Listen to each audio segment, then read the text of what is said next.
Hello, welcome to my live on YouTube. Today is Friday, the 16th of May, 2025, and it's 3 o'clock in the afternoon UK time. So this is live, and I will, if things go to plan, stay here maybe a couple of hours and answer all of your questions if there's anyone around who would like to discuss mental health, therapy, mindset, mindfulness,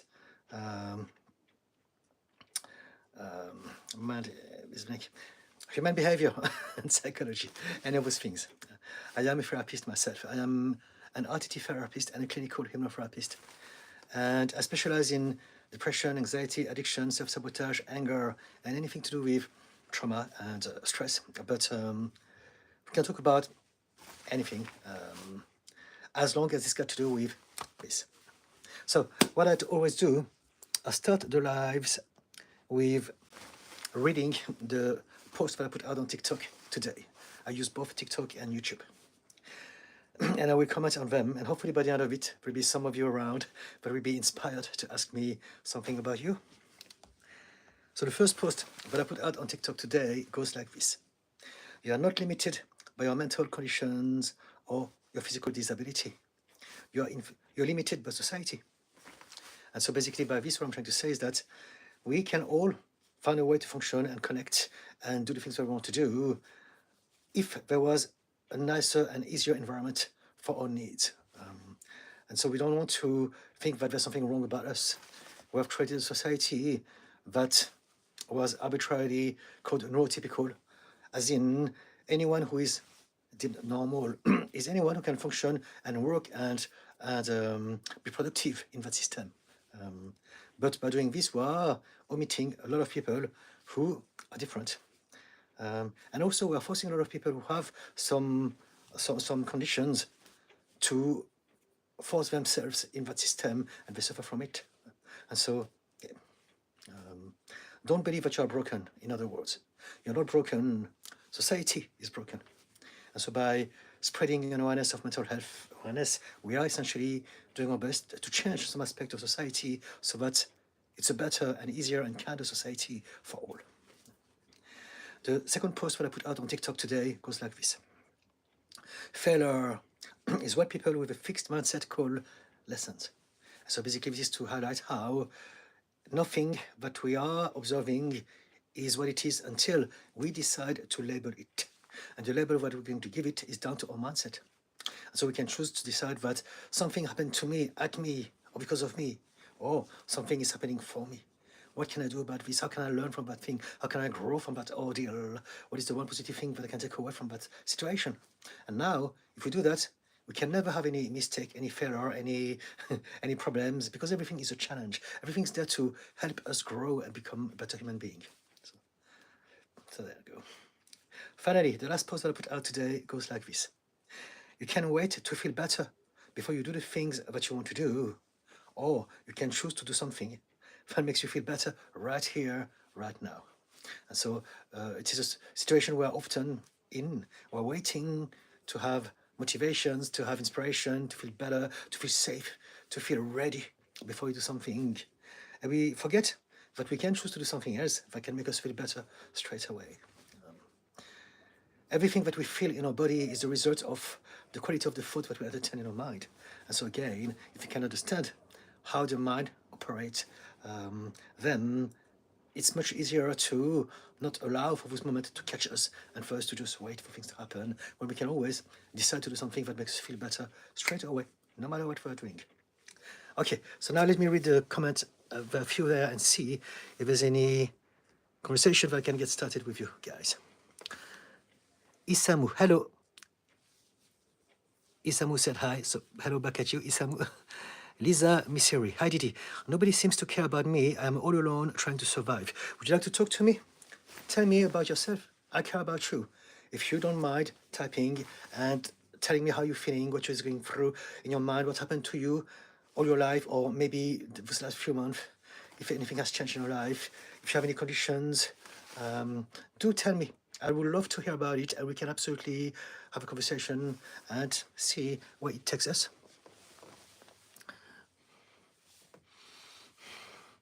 What is your situation How would you describe your situation, Lisa? Jen Stevens, thank you for the time that you invest into people. It is so appreciated. Thank you so much, Jen. That's it for now. So please, guys, tell me more. Ask me anything. I'm more than happy to explore any suggestions that could be hopefully helpful to any of you. Jen, I care about her. I don't know her, but I felt that way and I care about her. You mean you care about Lisa? In that case, I think that'd be more impactful if you say, Lisa, I care about you. Talk to her directly. She's there. She can hear you, right? If that's what you're talking about. Let's spread some love.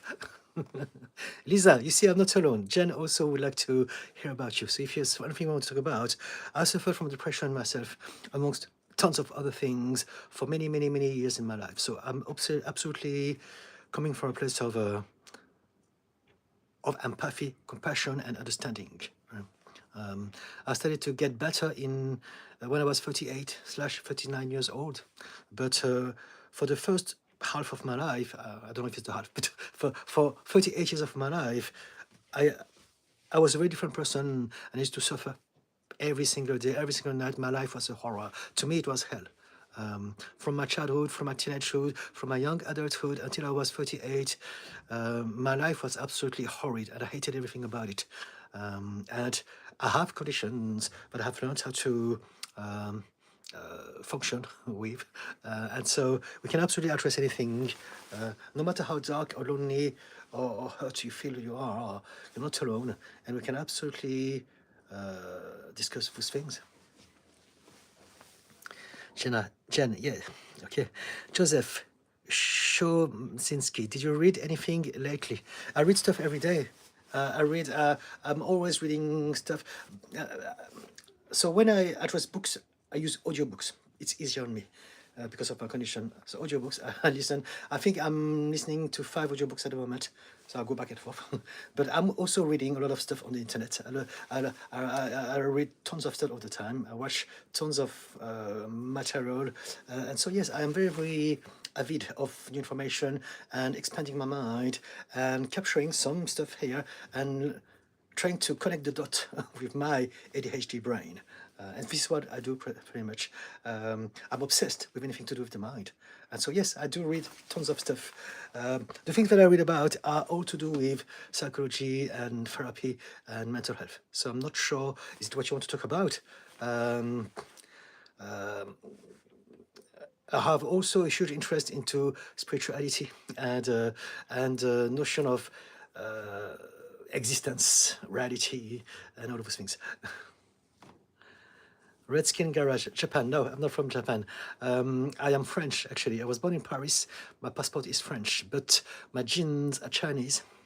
And I've been living in London, in the UK, for a long time, but I've been living in France. So there you go. So yes, I can talk about some of the readings that I'm going through. There's one, I think he's a neurobiologist called Robert Sapolsky. And I've read other books of him in the past, but there's one that I'm discovering now called, I think it's called Behave. I don't even know the names because it's audiobooks. So let me find out.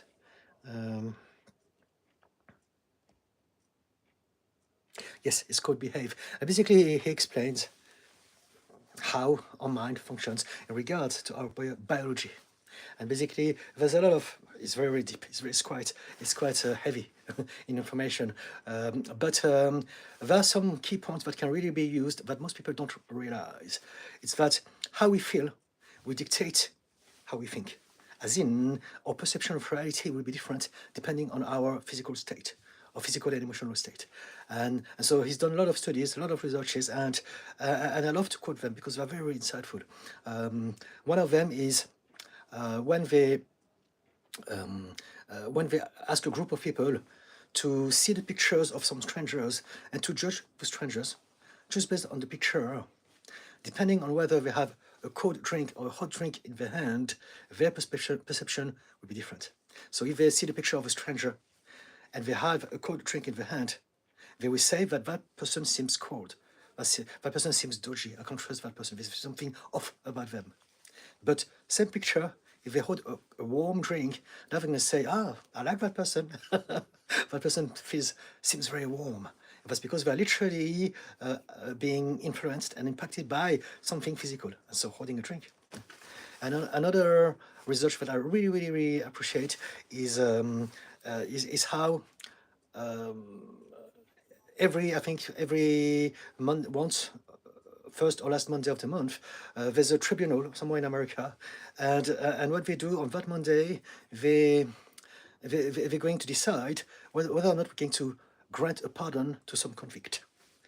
And they found out something astonishing. After, I don't know, 10 years, they checked out all the record. And basically, people who have had the hearing in the morning, before the judge had the breakfast off, or if the judge didn't have a breakfast, then no one get a pardon.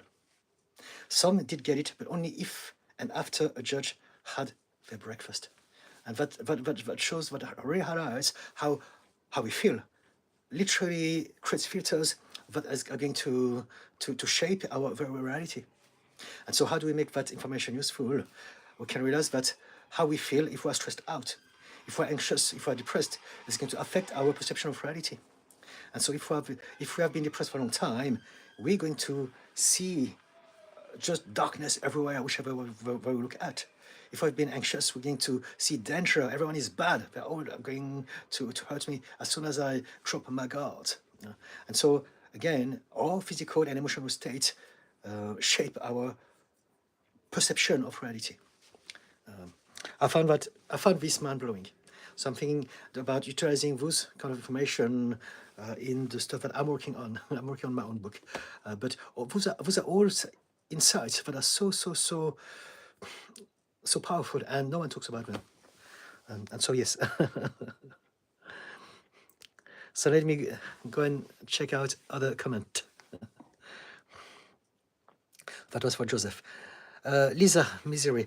I suffer from depression. I used to carry all my family's burdens, but now I'm exhausted. I can't carry even my own body. Nothing interests me anymore. Okay?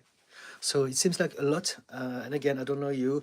We're going to get to do our best to do something about it. But essentially, the one thing that I can tell you now is that sometimes some of us can be indeed overwhelmed by life. It seems that we are, no matter which way we look at, everything is hard, it's difficult, we don't even know where to get started. But regardless of how bad a situation seems or how long it has been, there's always an entry point to the mountain of problem. So when you look at your life, when you look at the situation, when you look at your past, when you have all those thoughts with those people who you helped and they don't seem to be there for you or something like that, I want you to stop looking at the size of your problem. Stop looking at the mountain of problems. Instead, try to find an entry point, just a tiny little entry point into what can I do right around now that will make me feel a little bit better about myself. It doesn't have to be big. It cannot be big because you're overwhelmed already, right? But focus on something that can make you just alleviate the weight, the burden of all those things for one moment. Just that. If you can get started with that, it is something.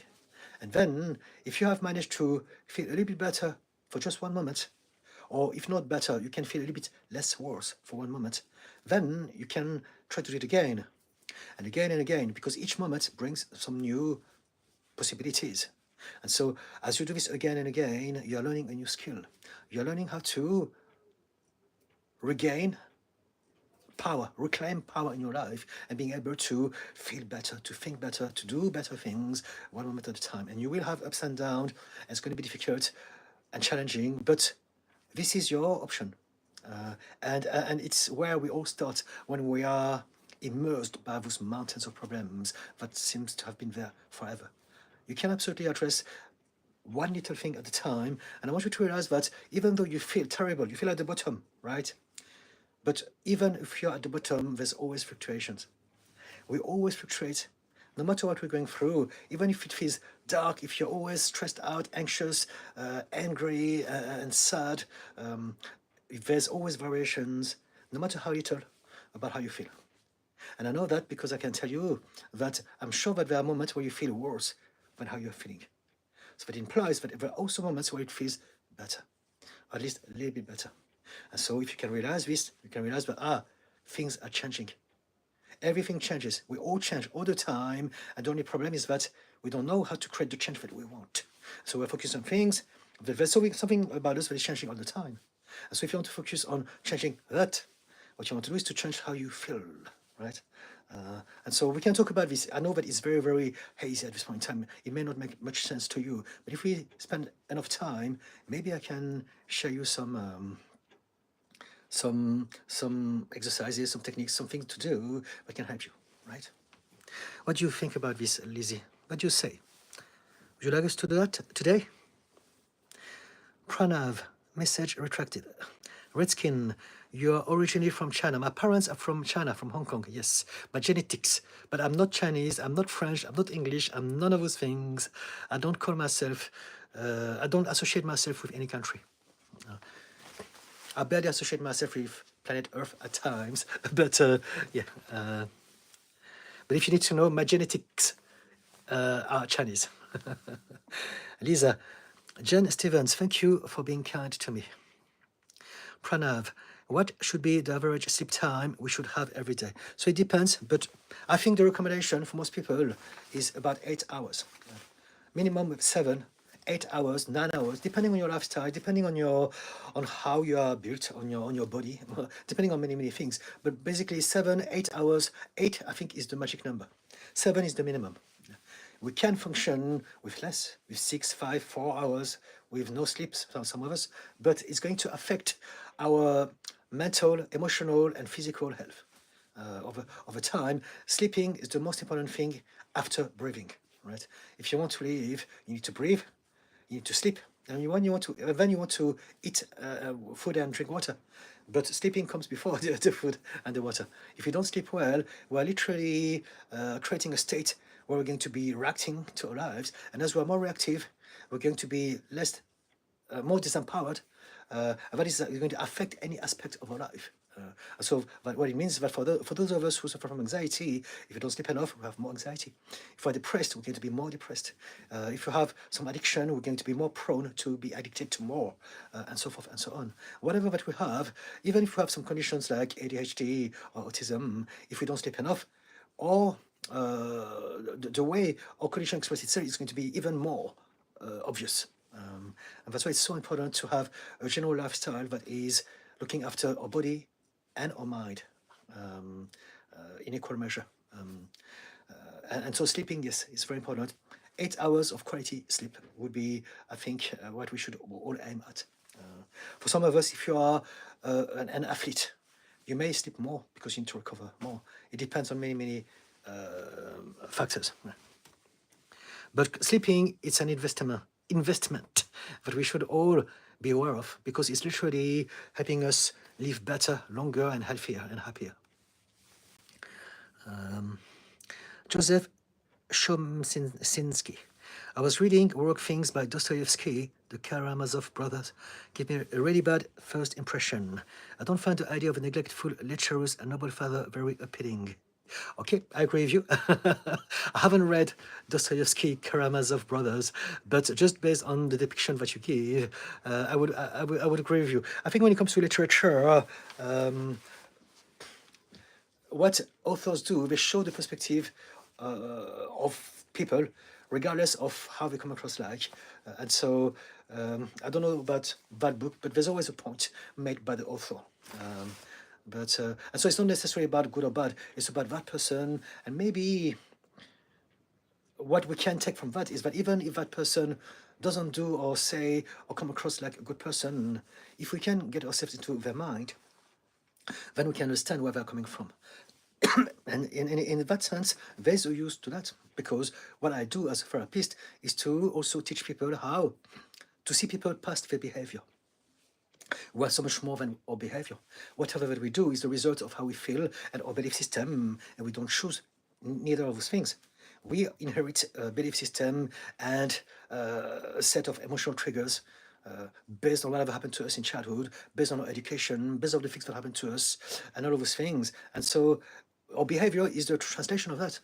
But no one chooses to be bad. No one chooses to be selfish, to be jealous, to be envious, to be manipulative. We are whichever we are, and we do the things that we do because that's what we know. That's what we think is normal. That's what we think will keep us safe. That's what we think is the only way for us to get those things that we want. And so if we can understand that, now we can develop more empathy and compassion for others. We can realize that we're all the same, and it makes life much, much easier.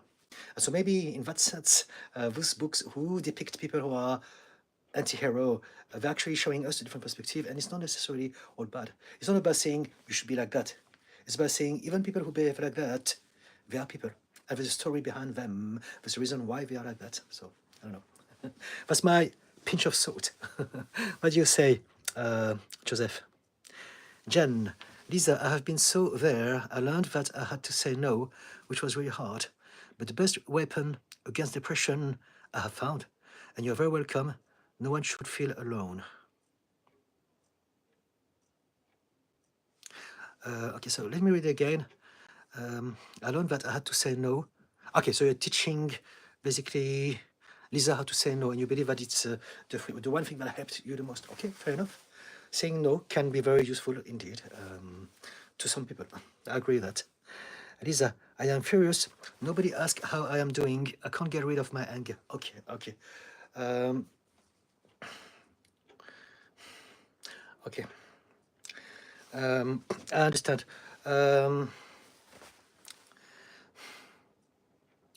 Find a way to physically let go of that anger.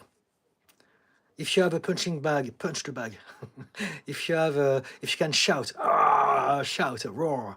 If you can go to the gym and do 10,000 burpees or whatever, do something physical that allows you to let that energy out. Would be my advice to you.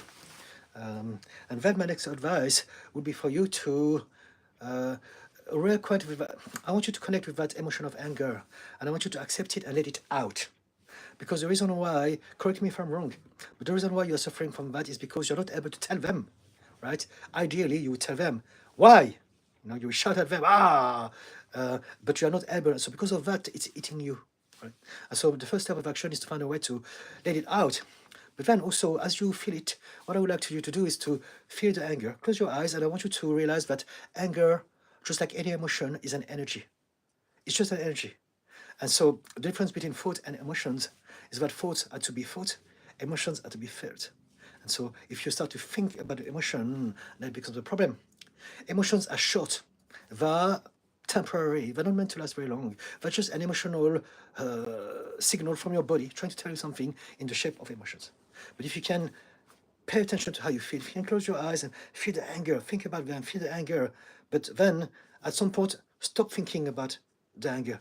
Start feeling it. Just feel it. Acknowledge it. Accept it. Welcome it. Just feel it and feel that energy inside of you. What you can do is to give it a name, give it a shape, give it a color, give it a texture so that you can feel acquainted with that. It's not bad. It's not dangerous. You can actually reconnect with all of your emotions. Your anger is one of them. And it's absolutely fine. Your anger exists for a reason. So feel the anger. Give it a name. Give it a shape. Give it a color. Give it a texture. You can call it Frank, George, Georgia, whatever. And maybe it's red, it's square, maybe it's rough in texture. But then I want you to really amp it. I want you to find a dial in your mind and crank it up, amplify it. And if you just focus on the feeling, not thinking about it, in a few seconds it will go. And you will feel better, right? And this is how we first learn how to reconnect with our emotions. And you realize that, I can feel the anger. It's okay. It's okay for me to be angry and to let it out. If you don't allow for the anger to express itself, it will stay trapped in your body and we become sterile and toxic, and it will start to hurt your organs. It will hurt your mental and emotional health. It will hurt you in so many different ways. So you need to express yourself. You need to speak out your truth. You need to be yourself. And if you feel that you need to say something to them, learn how to tell them. Tell them, speak out your truth. Tell them, why are you not caring about me? Have you had that conversation with them or not? And if you had, tell me, and then we can move on to different way to address this. But yes, feel the anger, express itself, have a cold shower. There are so many things you can do. Put some music and dance. Put some some punk music, some hardcore, hard rock, heavy metal, whatever. Go like that, let it out and shout, and eventually you feel better about it. And then next, take the habit of feeling those emotions and reconnect with them, and you'll be surprised how, if you just feel them, if you only think about, if you visualize them like energy is going through and out of your body, but just passing through your body, that's it. Then within seconds, they're gone. You're feeling better already. But if you think about them, if you think about why did you do that, if you think about whatever reasons is creating the anger in the first place, you will keep on creating anger again and again and again and again, and you will feel terrible for as long as you think about it. Right? It is your own thought that is creating your emotional and physical state. You can choose how to feel better by choosing how to think better thought. But first, you must let go of that energy. Right? If you're in that state of anger, you can't do much because you're in survival mode. Anger, aggression, is survival mode. Right? So you need to go from survival, emotional, to rational, cognitive, peaceful, safe. And once you've done that, then we can move on to the next thing. Did anything that I say made sense to you, Lisa? And also, just so you know, everyone, whenever I do a live on YouTube, I leave the live on my profile, so you can replay the live. Right? You just need to go on my profile, press live, and that's all my live streams that I've done so far. So you can retrieve all the information that I talk about.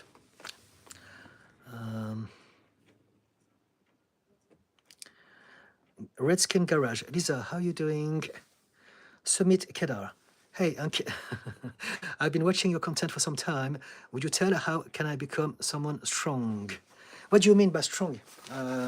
It's a great conversation. So there are strength is something that exists within a context. So there's physical strength. But I guess what you mean is mental and emotional strength, right? And so I want to debunk something. You cannot be strong mentally. You can't be strong emotionally either.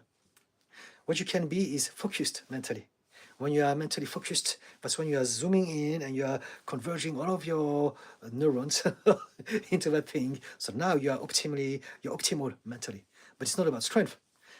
Because if you think about strength, then you're going to think about tension, and that is going to actually do the opposite of what you are trying to achieve. And the same thing with emotions. People think about, I want to be strong, I want to control my emotions. We cannot control emotions. Emotions, again, just like I have talked about just now, they're just energies that we must feel, otherwise we will suffer them if we try to repress them. And this is the thing. Because we cannot control emotions, whenever we're trying to control our emotions, because people are telling us, be strong, then what we are doing is repressing them. We cannot control emotions. We can only repress them. And we believe that we are controlling them, but not. They're still there somewhere, and they can hurt us at some point. And so you don't want to be emotionally strong. You want to be emotionally, you want to have a good relationship with your emotions. That's the difference. And when it comes to your mind, to your head, to your brain, you want to be mentally focused. You want to learn how to focus. And one of the best ways you can do this is through the practice of mindfulness. Surprisingly, mindfulness is actually a tool that teaches people to focus on one thing. And that is how they eventually become stronger mentally and also emotionally. Does it help, Sumit? But if you want to be more specific, do tell me about something, and I can maybe understand more where you're coming from. Did anything that I said help at all? Lisa, thank you, Jen. I am trying to say no, but now I am all alone. Taking care of myself is so difficult. Redskin, thank you. I am not okay. Truth, Jesus first, everything else second. So, okay. So some people believe in different things, and some people just can't help but talk about what they believe in. So I've got no problem with Jesus. I've got no problem with Allah. I've got no problem with Buddha, with Ganesha, Krishna, or Kali. But I find it, I believe that people who can't help but always talk about Jesus all the time, I believe that you have a problem. I believe that there's something about you that you want to address. I believe that some self-awareness would be beneficial to you because it's not normal. It's an obsession, right? And so maybe something you want to take into consideration. Truth. Unless you are a troll, which also is possible because it's the internet. Meo Gang, hello Meo Gang, hi Didi, and everyone, spreading gratitude to you all. Thank you so much, Meo Gang. Redskin Garage. Thank you all for your time. This seems like a very helpful channel. Unfortunately, I am on a different mission today. You seem a very busy man. I subscribed and will be back. Thank you so much, Redskin Garage. Yes, this is live, but I do take my time to address any questions. So sometimes I can be behind. And so now it's 3:30 in the UK time in the afternoon. And so be patient. If you've written anything, I will get to you eventually at some point. Thank you for being patient. Redskin Garage. See you next. Adam Sandler, dog kicker. I don't know what you mean. I'm not a dog kicker. Who are you talking about? Jen Stevens. I break plates when I get overwhelmed. Okay. Whatever is bugging me, I break a plate. All right. Are you from Greece? I think they do that a lot there, don't they? And then the anger is over and I can think properly.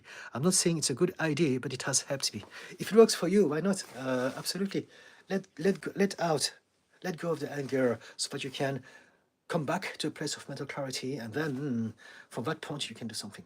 As long as we're angry, we're just reacting to our thoughts, and there's nothing productive about it. Stephen Dittman, be careful with your words, Adam. Okay, I'm not sure what to say. Some Keda, how do I achieve success? Okay, let's talk about this. Summit, okay. There's only one element that you need in order to really achieve success. But now there are other things that you can add to it. But the number one requirement to achieve success is consistency. Whatever that you do, the only difference between people who succeeded and those who didn't is that people who succeeded, they kept going.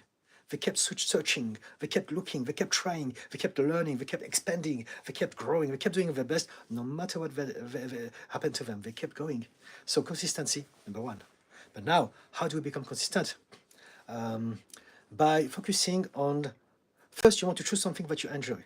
You can't have success if you are choosing something that you don't enjoy. If you want success just because it seems like a good idea, because it's going to make you money, it's going to bring you fame and popularity, then it will not be enough. Right? It may happen still, but the result will be different. My recommendation is to really choose something that you enjoy, something that excites you, something that is something that you would do for free anyway. And then focus on the doing. That's my advice. Focus on what you do. Focus on your personal growth, as opposed to focusing on the outcomes. Outcomes, they happen all the time, whether we think about it or not anyway. And so when we think about the outcome, we're like, are we there yet? And as we do that, we're creating some pressure here. Oh gosh, and we are going to be disappointed, and it's going to affect our mental clarity or emotional state as well. And so focus on enjoying what you're doing and focus on your personal growth. How can I grow? So the next thing is the growth mindset. So you want to learn about the growth mindset. A growth mindset is a system that helps you to think better. So the opposite of a growth mindset is a fixed mindset. Fixed mindset believes that if you want to be successful, you need to be born in a certain family, you need to have money, you need to have some network, you need to have a high IQ or any of those things. And if you don't, then you're done. It's not possible. A growth mindset is not about where you start in life. It's about how I'm going to do my best to adapt, to adjust, to recalibrate, to grow, and to expand, and eventually I will get there. So that's the difference. If you have a growth mindset, if you have some level of optimism, as in you know that as long as you follow that process, it's going to be okay. And as long as you focus on the doing, not the outcome, you will create consistency, and at some point, you'll have success. That's my recipe of success. What do you think about it, Summit? Does it help? Summit, thank you, Uncle. Okay, thank you. Gosh, I must look very old. Everyone is calling me Uncle. That's fair enough. I am relatively ancient. So I'm going to have a sip of coffee. I'm coming to down to the Fred. If anyone wants to ask me anything else, please do so.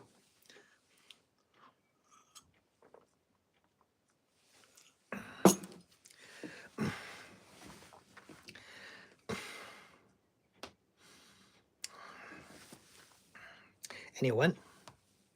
Let me check my page, see if I can see myself.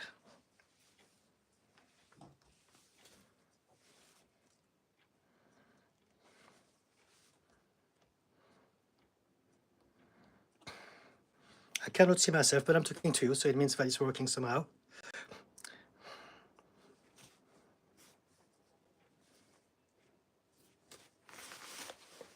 Ah, yes, I and can't see myself, but I'm talking to you, so it may... it's working.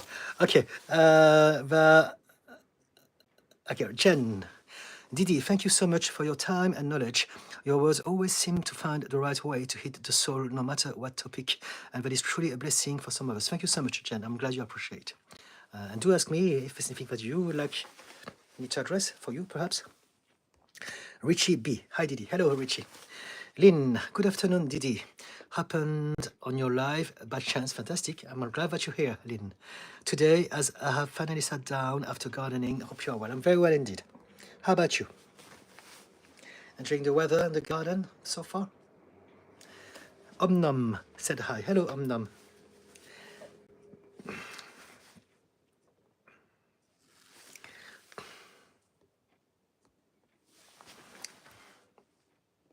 And just now that's a little quiet until this next comment, I just want to remind everyone that I'm also on TikTok.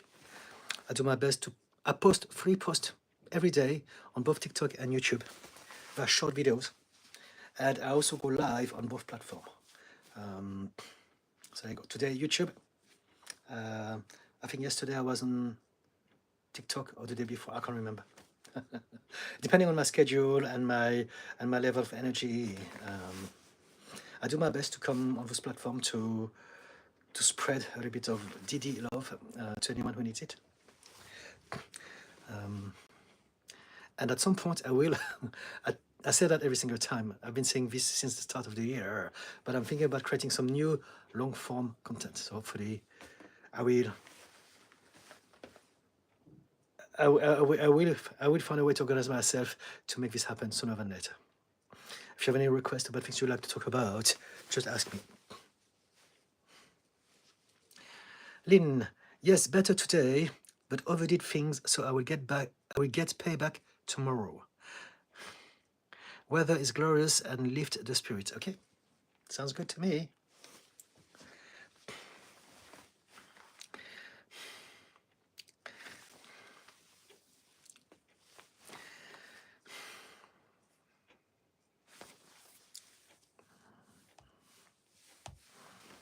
It's gone suddenly quiet. Jen, hello Jen, again, thank you. Okay, question. Some of us, me, I wound up like a top. I get told a lot that I'm hyperactive. Is there anything that I could do, but you could suggest to help to that down?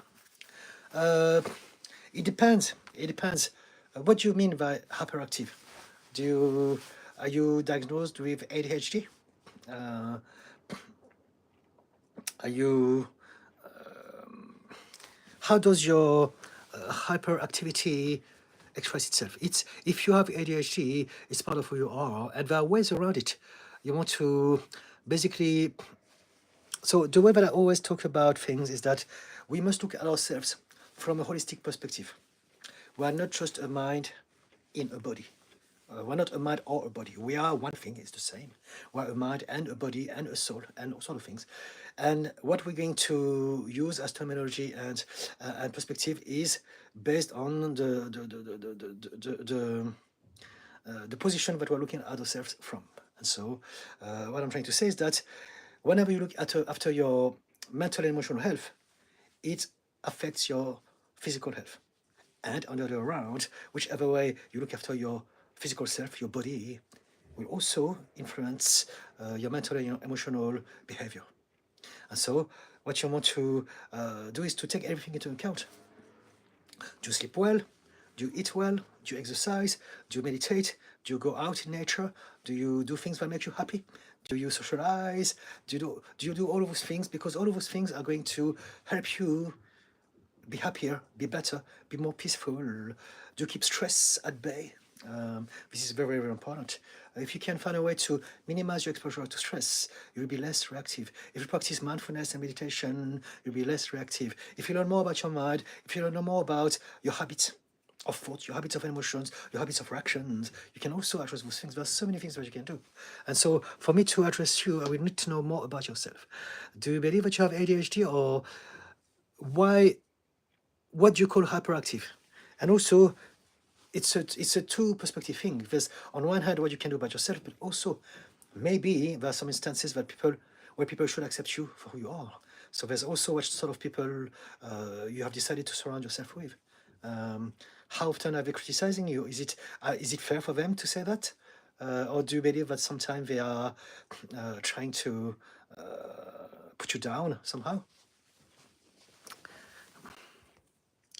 Richie B. Didi, I have recently discovered during therapy that I never feel comfortable or settled. I've been like this all my life. I've always felt on the outside, looking in. Can you talk about this? Okay, let's try to talk about this. Let me try to understand what you say first. I never feel comfortable if settled. What do you mean by settled? When you are in a relationship with someone, is that what you mean? I've been like this all my life. I've always felt on the outside looking in. Could you clarify for me what you mean by I've never felt comfortable if settled? What is settled? What does that mean? Richie. Meo Gang. Didi, I think my body and mind is in constant stress mode. Is the answer mindfulness? It's one of the answer. It's one of the tools that we can develop over time to address those things. However, if you are on a constant stress, there's a lot of elements. Nothing is only because of one thing. Everything is always the result of many things all happening at the same time. So the more you have an idea of everything, the better you can address that thing. And so stress first is your environment, your lifestyle. Maybe you are indeed in a place that is stressful, and that will be stressful for anyone. So you want to address this.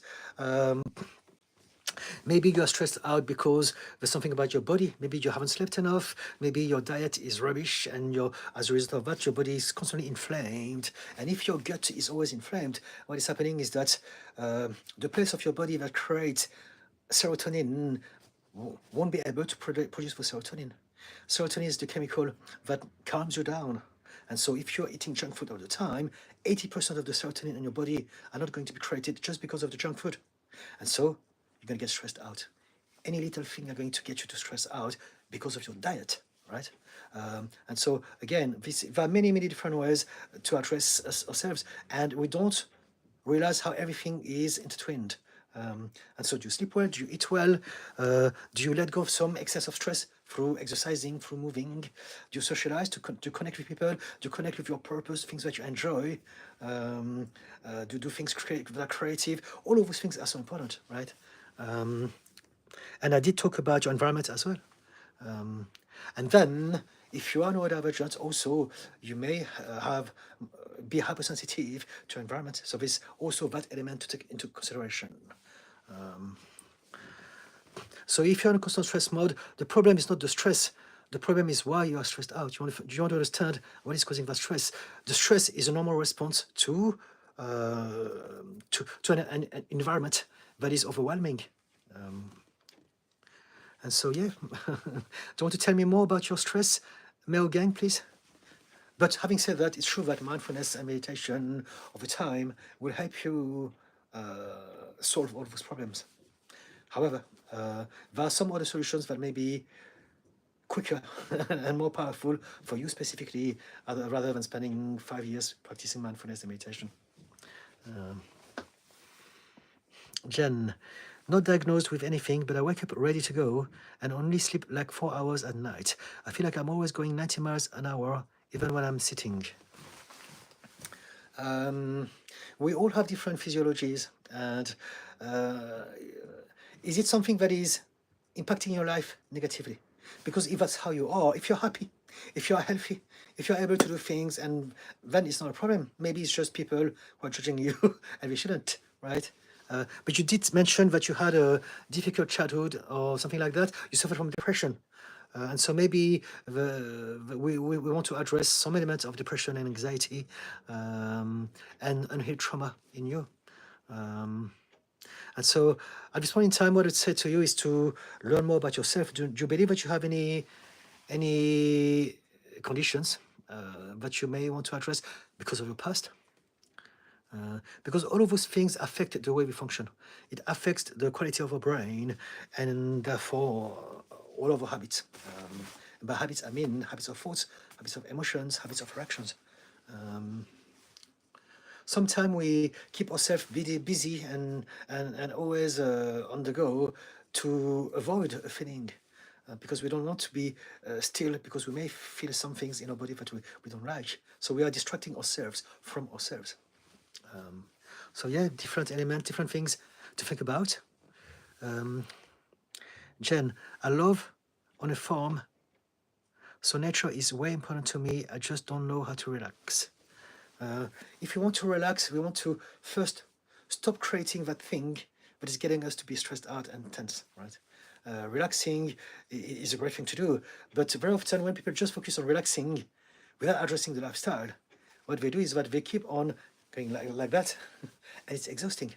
What we want to do really is to address our lifestyle and find a way to do things that are going to get us in a zone that is stimulating, but not stressful to the point that we need to relax.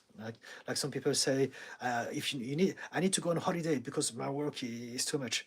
Why don't you change your work instead? Because when they come back from holiday, after 5 minutes at work, bang, they stress out again. So it doesn't really help. And so there's different elements to look at. What stresses you out, Jen? Is it people? Is it thought?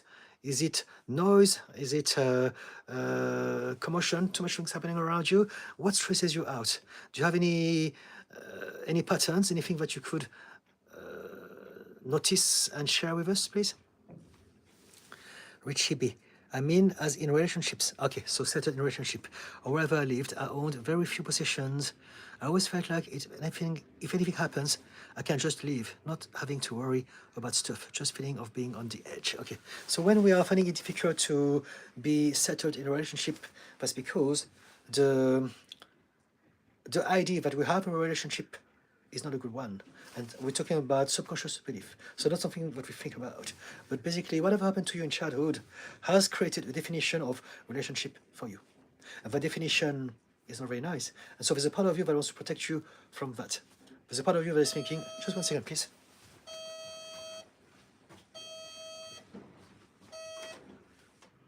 Hello.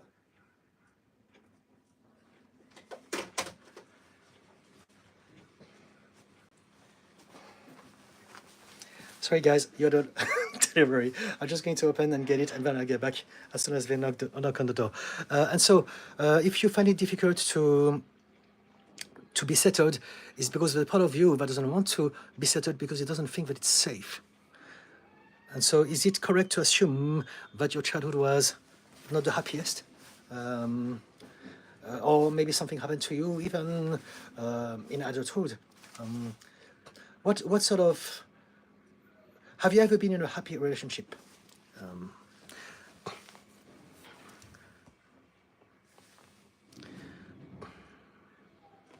If you can tell us that. I'm waiting for the other thing, but I'm still here with you.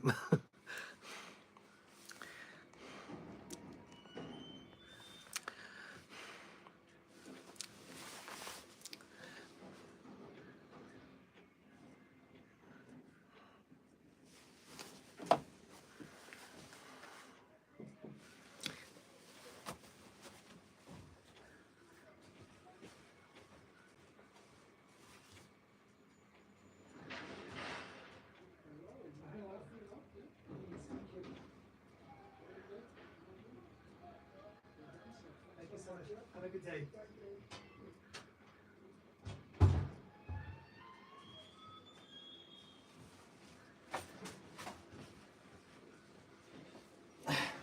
Okay, sorry about that. Okay, who are you still there? So I was talking to Richie. Yes. So if we find it difficult to be settled in a relationship, is because there are no positive things associated to being in a relationship as far as our subconscious mind is concerned. So so your mind is trying to protect you from having to deal with whatever you had to deal with before again. Does it make sense, Richie?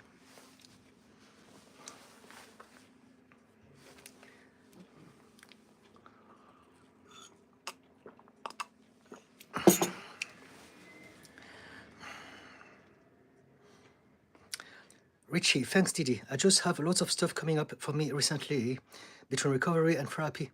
Yes, I lost my dad when I was a kid. Okay. So do you believe that this is the reason why you find it difficult to settle?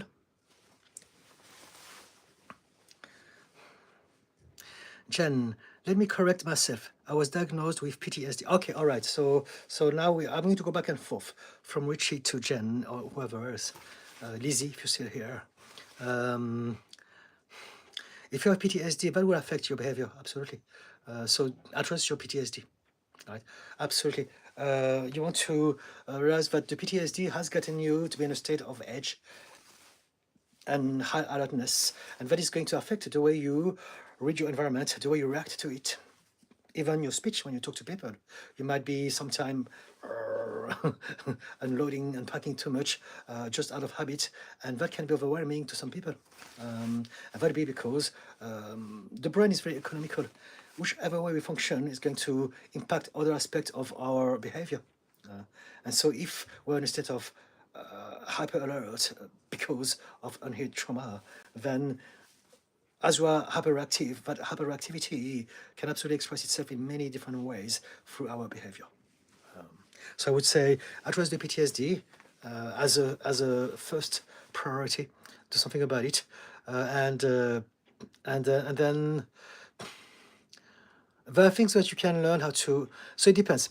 If you can give me an example, if you can give me a set of patterns, things that are creating problems in your life that are happening a lot, then we can address that thing specifically.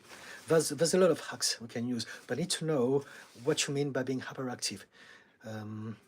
What are your patterns of hyperactivity? What gets you to say that? Okay, what gets other people to tell you that you're hyperactive? If you can tell me that, that'll be very helpful.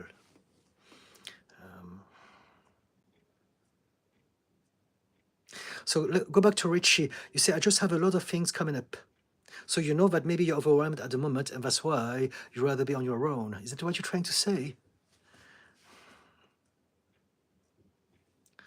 Because if that's that, you already have an insight as to why you may rather be on your own for now.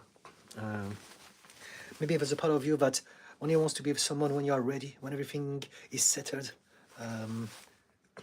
Would that be the case? Or is it something that you lived with all your life?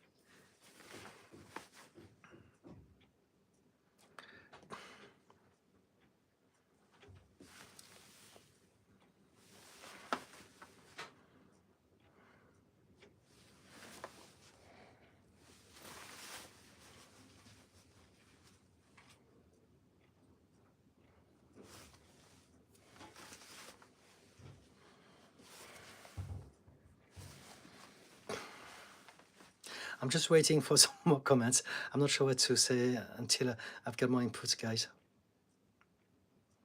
And I don't really want to start another conversation because I believe that there are a few things there that need attendance and focus.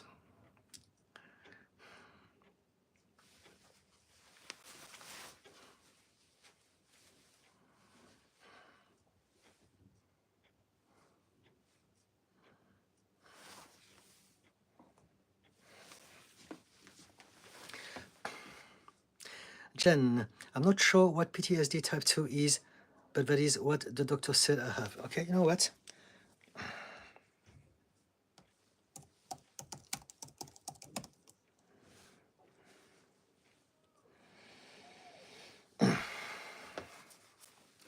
Type 2 trauma, also known as complex trauma, is characterized by repeated or prolonged exposure to traumatic event, often interpersonal and involving close relationships. So basically, it's when things happening again and again and again. So eventually, it's like death by a thousand cuts. Eventually, as you are going through that, let's say if you live with a narcissist, for instance, and that person is constantly putting you down and driving you mad and making you feel terrible about yourself, eventually that will affect your brain and you will function differently. Because this is what trauma is. Trauma is an overwhelm of stress, distress, fear, and it's so overwhelming to our body and our mind that it affects the way we function. It can happen in childhood or in adulthood, but it doesn't matter because our brain is constantly adapting to everything all the time. And so the difference with trauma and other events is that trauma gets us to come up with a system that is maladaptive. By maladaptive, it means that we have created a system that is creating more problems in our life for us now. And so with trauma, typically, we are hypervigilant. We can't let go. We are also very, very prone to react to things and stuff. And so anxiety, depression, they are also maladaptive responses. And so basically, our brain is designed to adapt to everything that we go through, to learn and grow from everything. However, trauma is when an event is too intense, too overwhelming. So now the system that we create to adapt to it are going to be maladaptive. And in your case, it's something that has been repetitive. Was it in a relationship, Jen? Have you been abused by someone, or at home when you were younger? Richie, I think when he died, life became very difficult and felt unsafe. I believe I became hypervigilant and always waiting for something else to happen. Okay, all right, okay. So yes, so you have never recovered from the loss of your dad, right? You're going through therapy already, so that's a great thing. That's always something that I would recommend. There are all sort of different types of therapies, and there is one at some point that will help you understand things better and feel better about yourself. I believe that what you want to do really is to address yourself from an emotional perspective. So I don't know what type of therapies you are doing, but there are mainly two categories of therapy. On one hand, we have the good old talking therapies, and it's about talking, analyzing, try to explain from the cognitive mind. And there are the somatic therapies, the therapies that are addressing your body, how you feel. It addresses your nervous system, your subconscious mind. And I would suggest you to explore those type of therapies. And so for trauma, there are also different systems. EMDR is one of them. People utilize the internal family system, schema therapy. The system that I use is called RTT, and it's a blend of hypnosis and regression. And we do exactly that. We address the problem from the subconscious mind. And the reason why I'm suggesting you any of the systems is because with talking therapies, we are in the head. And your problem, if it's related to trauma, fear, overwhelm, feeling unsafe, your problem doesn't live in your head. It lives in your nervous system. It's in your subconscious mind. And so no amount of explaining, talking about it will make you feel better because you're feeling bad. It's a feeling. You want to address the feeling, not the thought.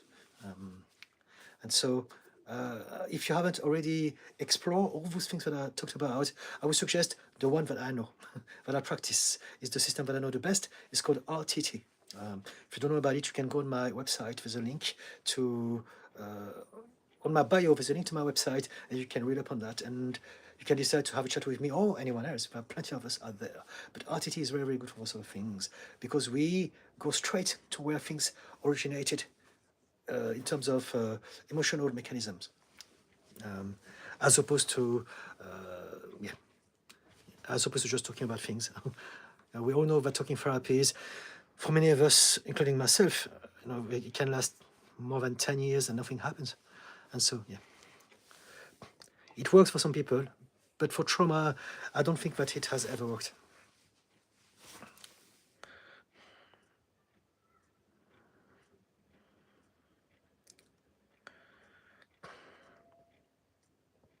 And this is both for Richie and Jen, right?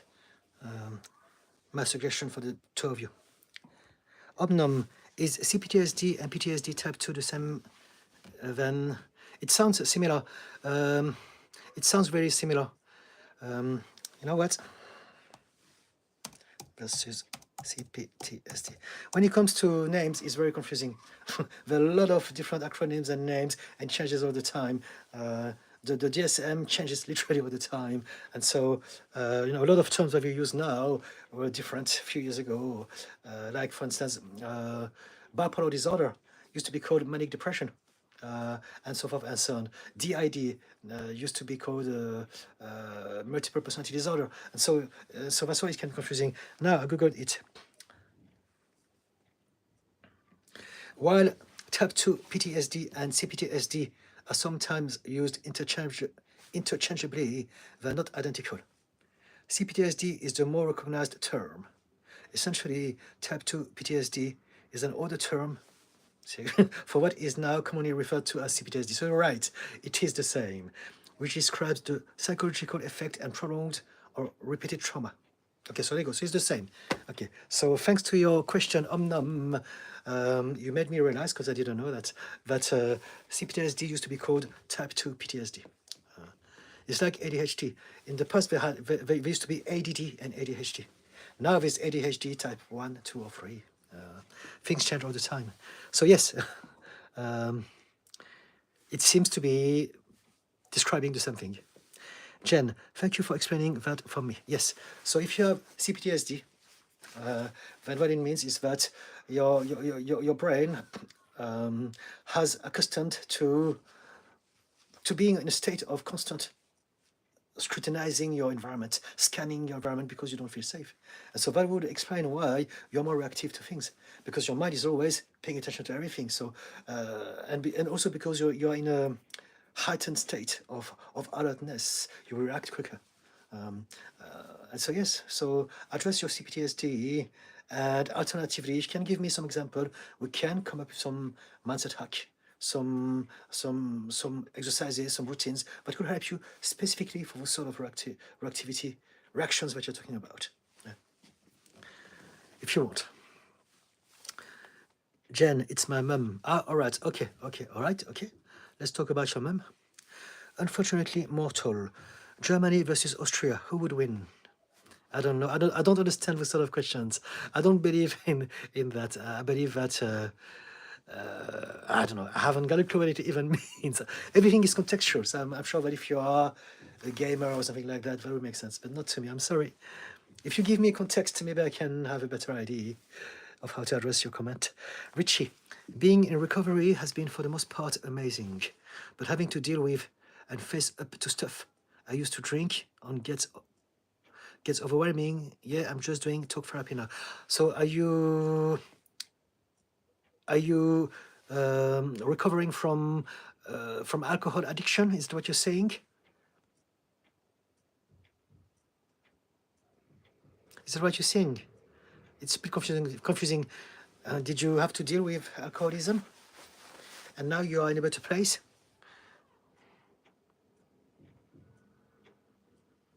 Because we can talk about this. I used to be addicted to alcohol and class A drugs myself up to the age of 38. So I'm very familiar with that. It's actually one of my strong specialism. Is that what you mean, Richie? Jen, thank you so much for your time today. All right, okay. I'm glad that something that I said hopefully was useful to you. Chelsea, hey, hello Chelsea. Yes, that's why I asked, haha. Okay.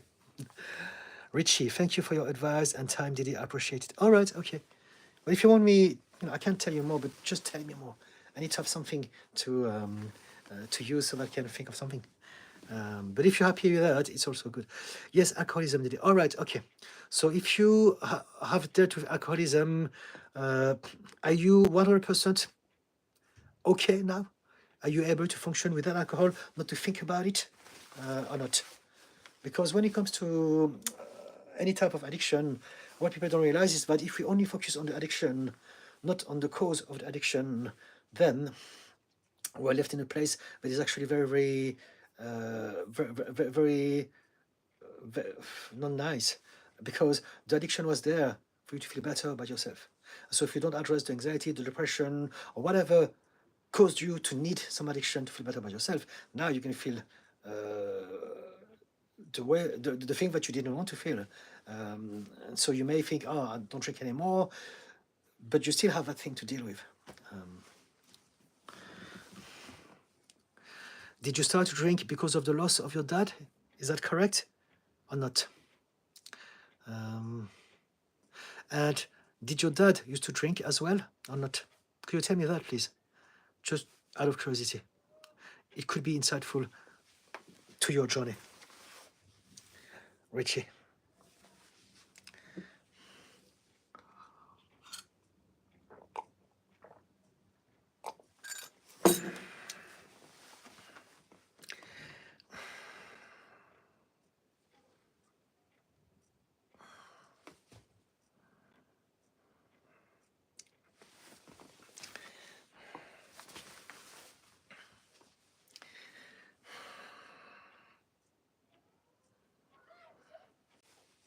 And also, if there's anyone in the background who wants to ask me anything, please, guys, do.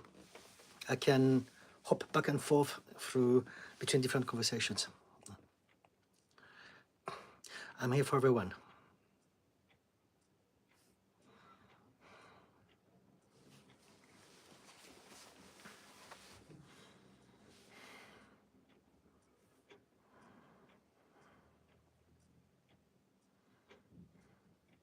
I'm going to stay a couple of minutes. If I don't get anything within 2 minutes, maybe it's time for me to say goodbye, and then I'll come back some other time.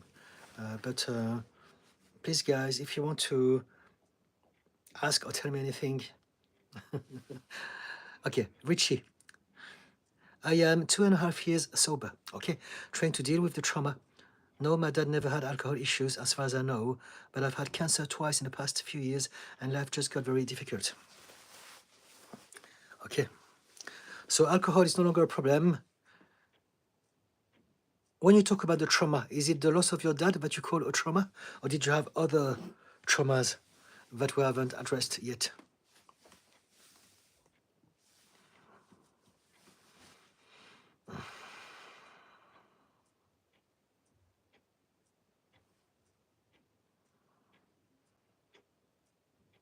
Do you believe that did you know if you would be in any way on the spectrum of ADHD or autism? Also, just wondering. Meo Gang, I think I am shallow breathing most of the time without realizing it. After a full day of my muscles being clenched and tense, my body is sore. I feel lousy. I have trauma from childhood. Okay, so if you are realizing that you are shallow breathing, that is creating tension in your body, learn how to breathe mindfully. Learn how to practice. It's a skill. You just need to develop it, repetition. Learn how to breathe mindfully. And that will actually address your problem. Because it goes both ways. On one hand, your mind is going to create a physical state, but also your physical state affects the way that you feel inside. It's a network. It goes both ways. So what I mean is that by learning how to breathe mindfully, you can absolutely learn how to regulate how you feel as you develop that skill by virtue of repetition, right? And so shallow breathing is something that we do when we want to go into a sympathetic state. We're going to that state where we're going to mobilize our blood into our muscles, and we are going to have tunnel vision so that we can take action to survive the threat. We can either do it subconsciously because we are facing a perceived threat, or if we breathe, and as we breathe, that will actually also trigger that state furthermore. So it goes both ways. I'm trying to say clumsily here, and so on one hand, if you can work on trauma, it's great, but there's something else that you can do right here, right now. It is to learn how to breathe mindfully. So check out mindful breathing on Google. There's plenty of different systems. Again, the ones that I mention all the time that are the most used in my profession are box breathing and 478 plus. But then there are other systems. It's about learning how to breathe in a way that you're going to reset your nervous system and stay zen through the practice of breathing. There's a whole network of nerves everywhere that can recognize what you're doing. They're going to elicit some reactions in your body. And so again, back to the first example, if you breathe shallowly like that, you're indicating your nervous system that you must go into that state of fight flight. But if you can breathe out for a longer time than you breathe in by cycle, eventually you will tell your nervous system, Okay, now we can chill, now we can relax, now we can digest, and you will feel the difference in your body. Right? So do you practice any type of mindful breathing, Meo Gang? Richie, yes, trauma from his death. Okay, all right, okay. So the question that I ask you also to answer me, please, is do you believe that you are on the spectrum of autism or ADHD by any chance?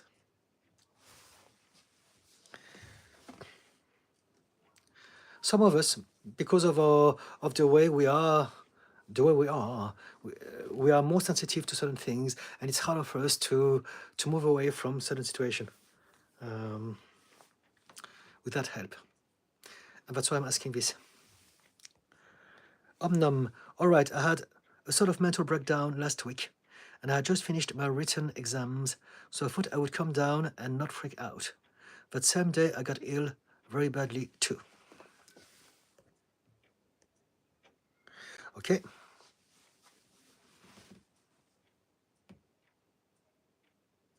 So what do you call mental breakdown?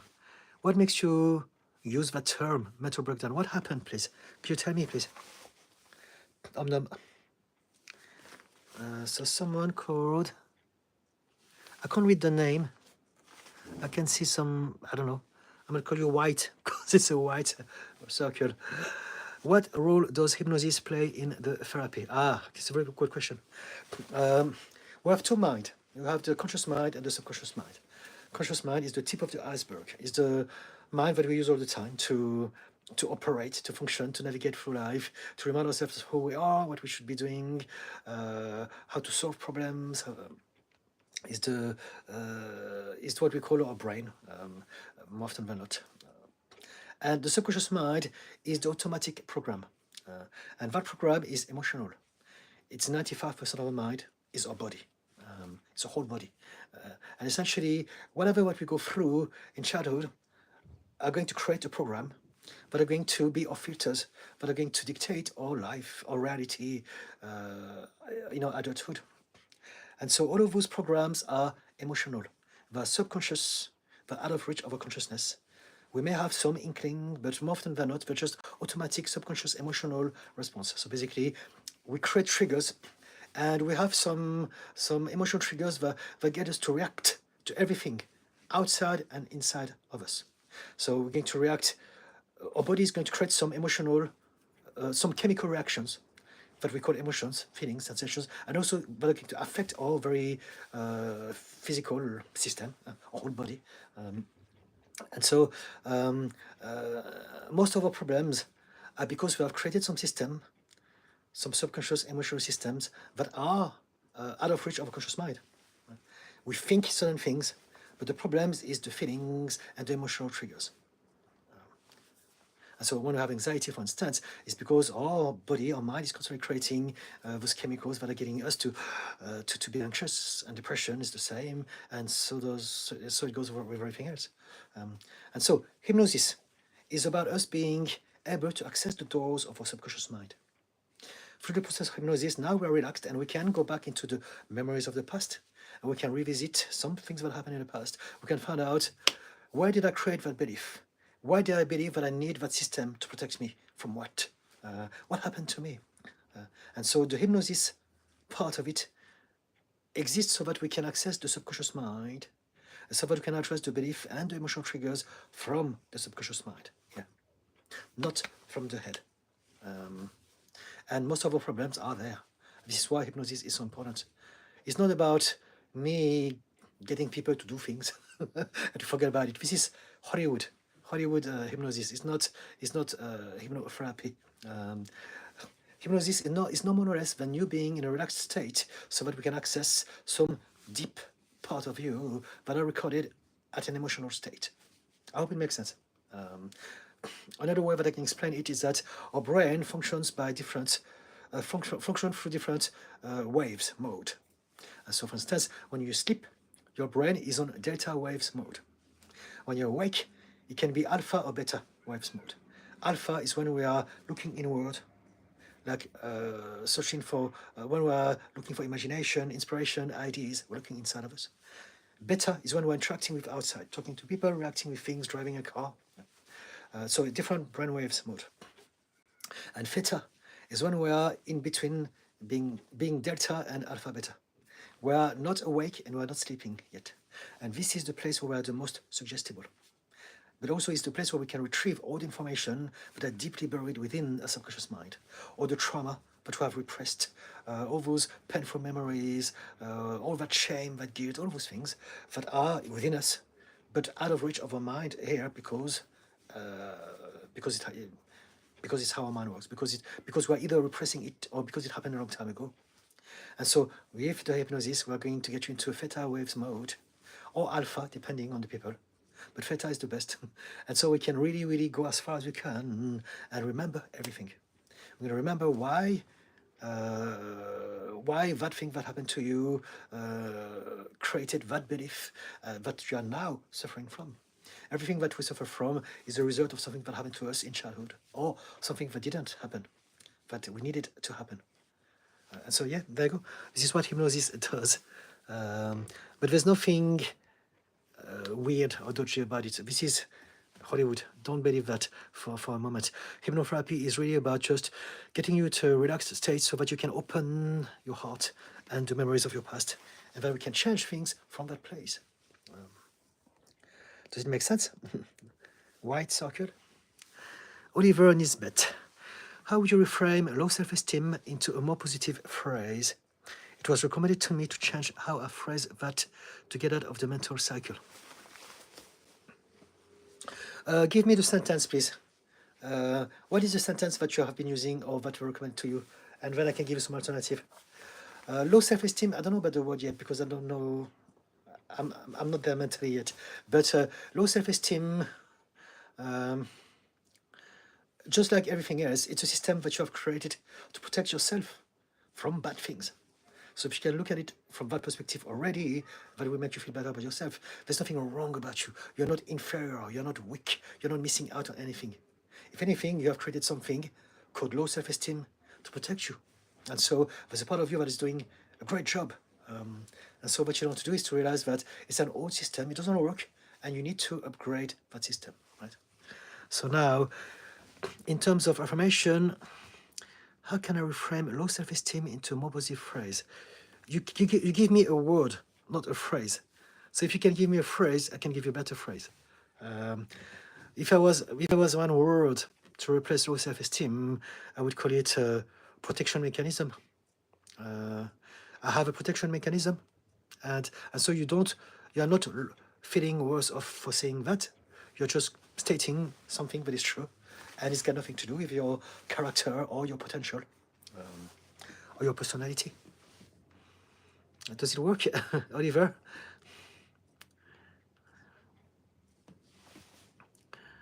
What is the affirmation that they've given you? And we can play on that if you wish. Omnom, I can relate to the shallow breathing that was just mentioned too. My question is, I felt like I had the stress under control most of the time after I had mentioned it here, but I really don't. All right, okay. That's because we never have control over anything all the time. This is a fallacy. We believe that for me to be good enough, I need to be strong enough so that I can always be able to deal with that. Also that the bad things never happen to me ever again. And it's not like that. When we get better, it doesn't mean that we're never going to face any of the state. It means I had a call, but I had to stop it. What it means is that, oh gosh, it took my mind away. It was my mum. I'll call her back. That took my mind away. I have ADHD, so I need to let me read it again because it took my mind away. Yes, we are in a better place, not when we are bulletproof from bad things forever, but when we realize that it will always happen. However, we know how to deal with things, and we can always learn how to be better with things. If you find it difficult to deal with stress, and you thought that you had it under control, stop believing that you have anything under control. But my advice to you: there's nothing we control. There's nothing that we can control. Illusion Control is an illusion. Sorry, my mind is in that call from my mum. I will call her back right after, but I want to stick with you for a little bit. I'm sure she'll be fine for a little while. Yes, control is an illusion. What we want to do is to do the best we can with whatever what we are facing, and learn how to become better at it every single time. That's what I want to say about this. So let me read it one more time in case I've missed something. I felt like I had the stress under control most of the time. After I mentioned it here, but I really don't. So yes, so also what it means is that, remember, there are many factors as to why you'll be stressed out. So it's not just, I figured out something, but this is not working. It is basically telling you, keep figuring out the other things. Try to understand the bigger picture of you so that you can address every single facet of the stress. And so the more you do this, the better you will be at addressing the whole of the stress together. Does it make sense, Omnum? Richie B, I think I will go onto your website, DDE, and maybe try contacting you. Do you have an office or just do online appointments? I do everything online. I used to have a couple of offices before COVID, but ever since COVID, we do everything online. It's just the same. And so there you go. Sometimes I do exceptions. With some of my clients fly to London because they want to see me in person. So when we do this, they'll be in a hotel room, and so I go and see them in the hotel room if it's not too far away from where I live, in King's Cross. But other than that, everything is online. Yes. If you want to have a call with me, just go on my profile. There's a link to my website, and you can send me an email from there. And we can organize a free discovery call. We can chit chat for half an hour to see if we can work together. Okay. Andy Marius, does borderline personality disorder affect cognitive and executive function? I find myself most of the time not thinking straight because I feel unseen, similar as we did as kids when craving soothing. Yes, BPD does affect your cognitive and executive functions because your mind is focused on splitting, it's focusing on, it's obsessing over things, and so it's going to affect the way you can operate, but also because BPD is born from trauma, and so there's an element of trauma as well in your condition. And what it means is that when we've been traumatized, the brain doesn't develop the way someone who is not traumatized develops. So there's part of your brain that are in charge of your cognitive function and emotional regulation that will not grow as it should. Right? And so it will be very difficult for us to, let's say, focus on something. It's very similar, it can be very similar to ADHD. It's going to be very difficult to focus on something. It's going to be very difficult for some of us to also have short-term memory because we are thinking about those things all the time, and also because the very state of our brain is different than one of the neurotypical one. And so yes, BPD does affect cognitive and executive functions, absolutely, in many different ways. So yes, but there are ways around it. Do you want to talk about this? Do you want us to address maybe some of the most problematic patterns that you may have? I have BPD myself as well, and ADHD, and bipolar. So we can talk about all those things if you want. Richie B, I don't think I am ADHD or anything. Okay. You know what? If you feel like having discovery call with me, we can talk about it on one-to-one, and I can get more information from you. Sometimes I'm doing my best to help you guys, but sometimes it's difficult to be precise because I only have few words written here, and I don't want to go in the wrong direction either. Unless you have time and you're happy to come back week after week and tell me more about yourself, so I can remind you, I can remember and know more about your profile, and that I can understand better your situation. Meo Gang, I do already practice a bit of mindful breathing. Thanks, Didi. Okay, so just using the words that you say, a bit. So take it to the next level. Use it as a life skill. You know, breathing is literally the skill that is the most important in your life. And so you might as well turn it into something empowering as opposed to just breathing to survive. You can breathe to absolutely learn how to be present and to optimize your your mental clarity and your emotional regulation as well. If you already do a little bit of that, take it to the next level. And I would suggest you to look at it like a precious skill that can change all aspects of your life. Breathing mindfully is the start of mindfulness and meditation. You have an awareness of what your body can do, and as you do this, also you have an awareness of your power, and you have an awareness of this moment. I started crying and didn't know why, and then I started shaking, but I thought that was a cold symptom until it was unbearable. Breathing hurt, I could not get up or walk.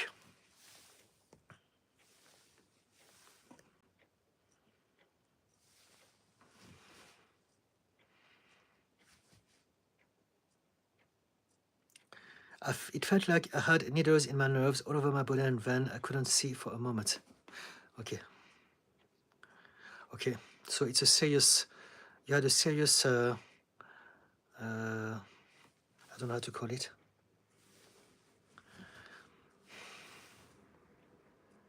That's what you call the mental breakdown. I threw up and then I had what I call an unusual panic attack. Okay, so I was thinking about the word panic attack, but I wasn't sure. Hyperventilating, freaking out, emotionally going numb, and then coming back. And no throwing up did not make me panic. I usually don't mind. Just happened to be at the same time, I guess. Okay, so do you believe that you had a panic attack? I think that this is what you had. Panic attacks come in many different shapes and size, and so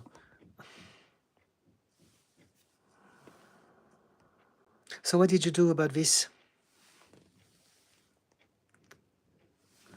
Gosh.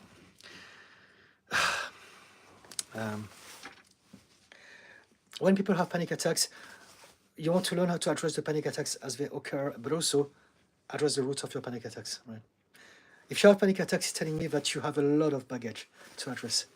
So we can talk about it. This is just a symptom of those things that you have carried with you all your life. Do you want to talk about your past, Omnom? Oliver, yes, I never thought of framing it like that. That's actually very helpful. Thank you. All right. Okay. Thank you. Okay. I'm glad that it was good enough. Also love the live streams. I think they're great. Thank you, Oliver. Alex joined. Brothers. Okay. So Alex joined. This is I'm going to read the comment just to explain something. Alex says, brothers' eyebrows walked away. So this is body shaming. This is very nasty. It's a very terrible type of discrimination. It's as bad as being racist or sexist or transphobic or any of those things. People do this and they don't mean that, they don't realize because it's culturally still accepted. It's like people who are mocking people who are fat or bald or ginger. This is all body shaming and it's all very hurtful and cruel and mindless. And we want to really learn how to stop doing this. So please, Alex, I'm sure that you didn't mean this. But if you did, then we're not going to be friends. But if not, I accept that sometimes people say things inadvertently. But this is very, very unwelcome. And if you say anything else like that, I'll have to block you because my lives are here to be a safe space for people to talk about themselves, not for the sort of trolling nonsense. Okay? Thank you. I don't take it personally. But I've got to say this because this is what I talk about on my platform. And discrimination, body shaming, bullying, putting people down, all those things, we are trying to heal from that. So we don't want to let this pass away, right? Because I have conditions. And anyone who's got something that is different physically, there may be something that they don't want to talk about, or maybe they've been bullied by it all their life. And so there's nothing funny about it at all. It's terribly unkind. And I hope that you will change at some point. Alex joins. Mr. Vegas, Jackie, okay. So this is the same, Mr. Vegas. This is a racist comment. And so what I'm going to do, I'm going to report it as a hate speech. Okay, done.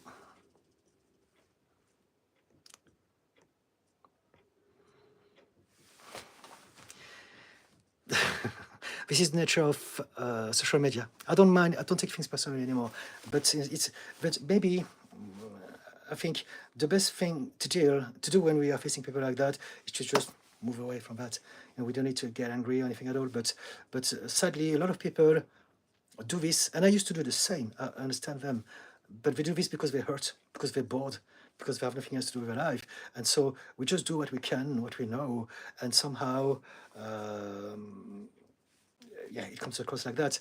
But we can change, hopefully. I'm doing my best to be kind and considerate to everyone because I understand. Because of my borderline personality disorder, I used to do something in real life all the time to everyone, and so yeah.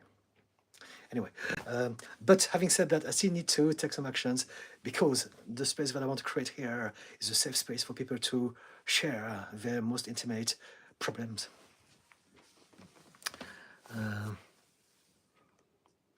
Meo Gang, your eyebrows are beautiful. Thank you so much, Meo Gang. I'm glad you don't take it personally. I used to suffer a lot because I've been bullied a lot all my childhood. And so because of that, again, bipolar, CPTSD, borderline personality disorder, you can imagine how that would affect people. But I've changed, I've learned, I've healed, and so I'm in a good place now. And I teach people how to do the same. And so it's possible. Kurt said hi. Hello, Kurt. Omnum, I've wondered actually when you do a live, can you kick people out of it? It seems that by me reporting them, just get rid of the message at the same time. So I believe that, yes, yes, I could block them or report them. So I chose not to block Alex because I want to give him a chance. Because as I said, I understand that sometimes people just do nasty things because that's all that they know. But they still need some help. And so if you ask for help, and if they're not too out of order in regards to everyone else, I mean, then I'm more than happy to also help them.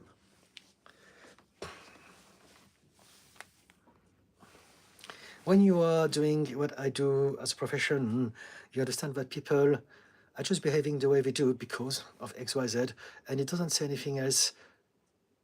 We take things personally because there's a part of us that is reactivated. If we have some insecurities about ourselves, if someone's going to call us something, we're going to react to what they say because of our already existing insecurities within us. And so that's why now people can call me anything, I don't care. The only reason I'm getting rid of them is because I want to make sure that everyone else are happy during that live. Yeah. Anyway.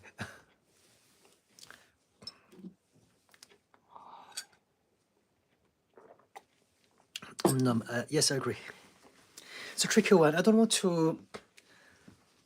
It's not that I don't want to be that guy, but also I want to show people that it's possible to have compassion for people who are attacking you.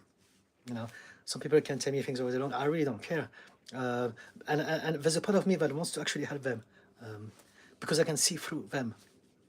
Any trolls, any online bullies, they are hurt people. They do this because that's all that they know, and it's a horrible place to be.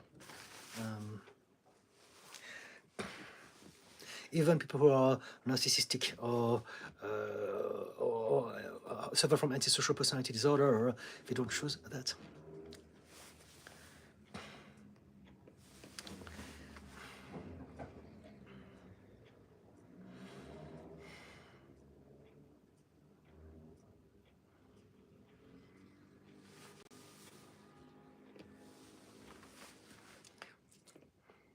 I didn't necessarily expect you to kick anyone out. This is me showing how to set boundaries. I think, yeah, whichever way we look at it, we need to remind ourselves of the priority. And my priority, as far as that live stream is concerned, is to look after people, as opposed to entertain trolls. Okay, guys, any more questions you would like to ask me?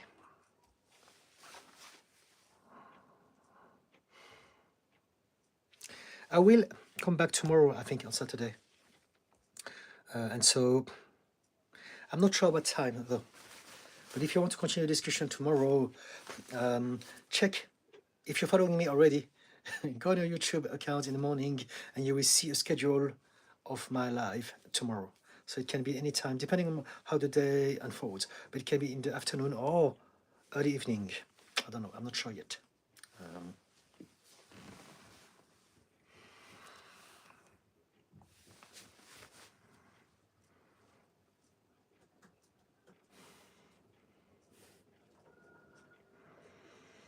If I don't have any more comments, I will call my mum and ask her how she is and come back tomorrow. Omnam, you asked if I want to talk about my past baggage, but no thank you. Maybe one-on-one after my exams. Okay, okay. But you can always mention some things. It doesn't have to be extremely personal. You know, we all have some baggage, and so yeah. But I understand it's not easy for everyone to necessarily open themselves up on social media like that. Anyway, guys, you know what? I'm gonna go because I can't help thinking about my mum, and I want to make sure that she's okay. I haven't spoken to her for a while, and so yep. Guys, I'm gonna come back tomorrow, sometime tomorrow. Please do follow me if you don't follow me already. I appreciate your support. You can also check me out on TikTok.